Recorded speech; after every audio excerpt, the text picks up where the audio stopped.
دیکھو ہم اپنی آیتوں کو کس کس طرح بیان کرتے ہیں تاکہ یہ لوگ سمجھیں. اور اگر ان بستیوں کے لوگ ایمان لے آتے اور پرہیزگار ہو جاتے تو ہم ان پر آسمان اور زمین کی برکات کے دروازے کھول دیتے، مگر انہوں نے تو تکذیب کی، سو ان کے اعمال کی سزا میں ہم نے ان کو پکڑ لیا. کیا بستیوں کے رہنے والے اس سے بے خوف ہیں کہ ان پر ہمارا عذاب رات کو واقع ہو اور وہ بے خبر سو رہے ہوں؟ اور کیا اہل شہر اس سے نڈر ہیں کہ ان پر ہمارا عذاب دن چڑھے آ نازل ہو اور وہ کھیل رہے ہوں؟ کیا یہ لوگ اللہ کے داؤں کا ڈر نہیں رکھتے؟ سن لو کہ اللہ کے داؤں سے وہی لوگ نڈر ہوتے ہیں جو خسارہ پانے والے ہیں.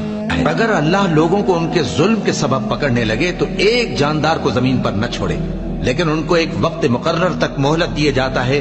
پھر جب وہ وقت آ جاتا ہے تو ایک گھڑی نہ پیچھے رہ سکتے ہیں نہ آگے بڑھ سکتے ہیں. کہہ دو کہ وہ اس پر بھی قدرت رکھتا ہے کہ تم پر اوپر کی طرف سے یا تمہارے پاؤں کے نیچے سے عذاب بھیجے یا تمہیں فرقہ فرقہ کر دے اور ایک کو دوسرے سے بھڑا کر آپس کی لڑائی کا مزہ چکھا دے.